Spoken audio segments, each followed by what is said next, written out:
চ্যানেলে আপনাদের সুস্বাগতম। আজকে একটা নতুন ভিন্ন ধরনের রেসিপি নিয়ে এসেছি, সেটা হচ্ছে রাজমাটা আমি কালকে 5-6 ঘন্টা ভিজিয়ে রেখেছি। ভিজিয়ে রেখে প্রেশার কুকারে 5-6টা সিটি দিয়ে নিয়েছি, সেটা আর দেখালাম না।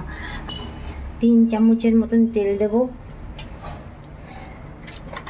আমাদের রাজমা কাবলি ছোড়া এগুলো খেতে হয়।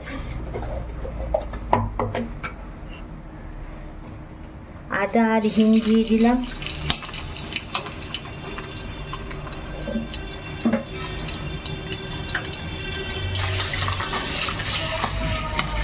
ঠান্ডা তেলে আদা আর হিংটা দেবেন।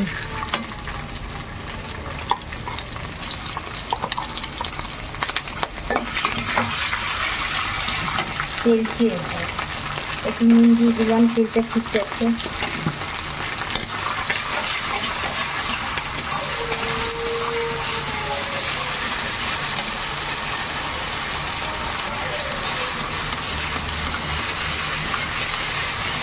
টমেটোটা স্লাইস করে নিয়েছি, সেটা দিয়ে দিচ্ছি।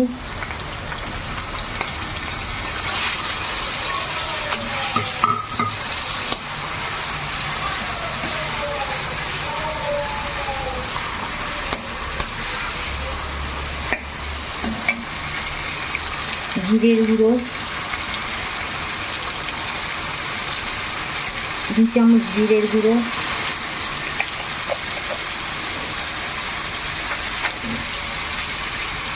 ধনের গুঁড়ো,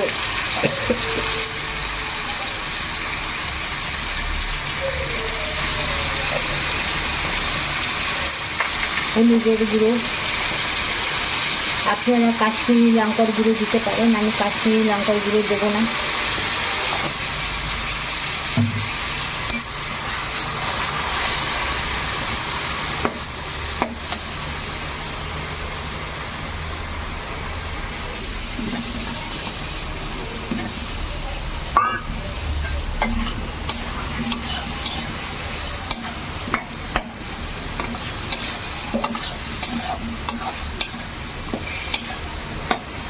আদা আর হিং একসাথে দেবেন, খুব সুন্দর একটা গন্ধ বেরোয়।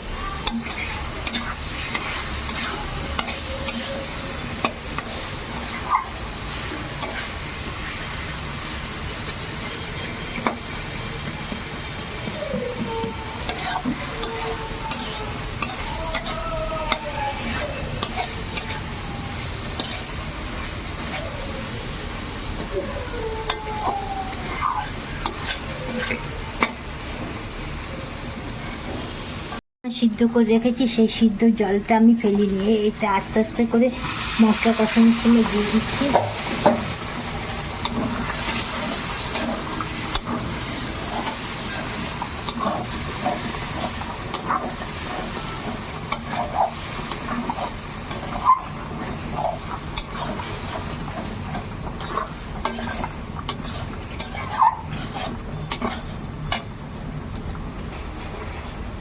মুগ ডালটা ধুয়ে রেখেছি, একটু মুগ ডাল দিয়ে দিচ্ছি। ভেজে দেবেন না, কাঁচা দেবেন।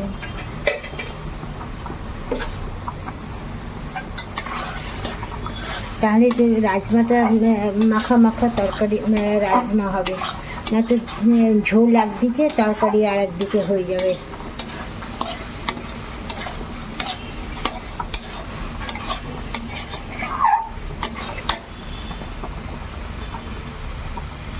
লঙ্কা দিয়ে দিচ্ছি।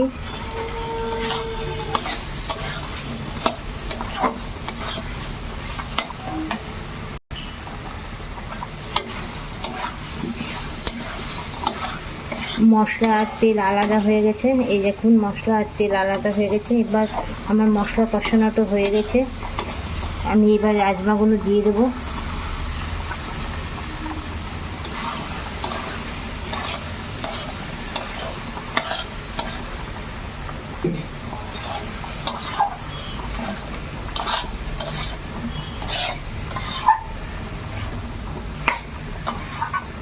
রাজমা ভেজানোর সময় 1 মুঠের মতন ছোলার ডাল দিয়ে দেবেন। দেখেন কি সুন্দর মাখা মাখা হয়েছে।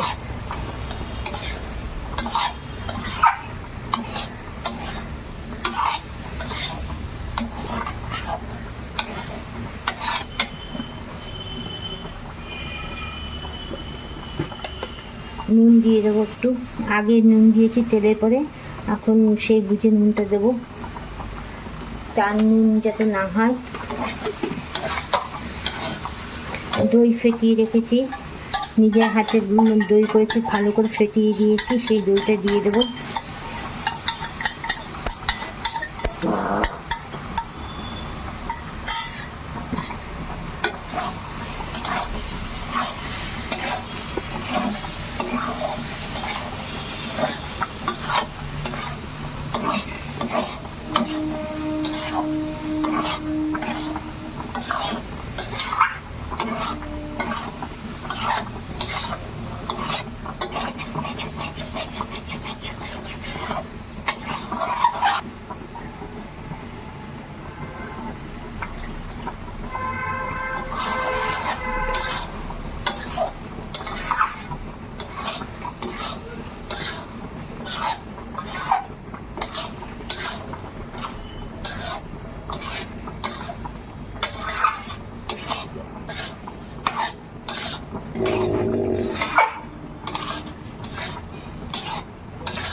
খেতে পারেন।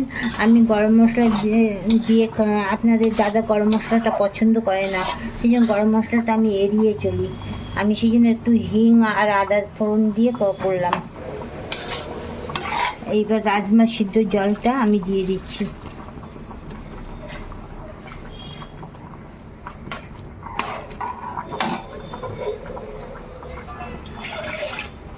রাখার জন্য একটু মিষ্টি দিয়ে দেবো, চিনি দিয়ে দেবো।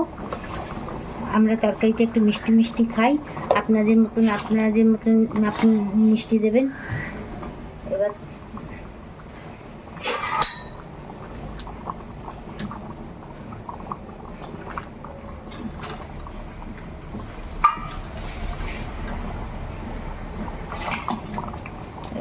ঠাকুমা খায় না, ঝাল খায় না, বয়স হয়েছে তো, ওনার জন্য তুলে দিচ্ছি একটু।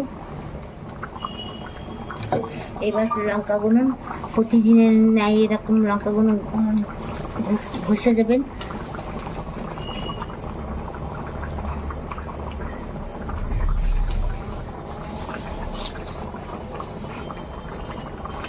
একটা লাইক শেয়ার সাবস্ক্রাইবার করে দেবেন।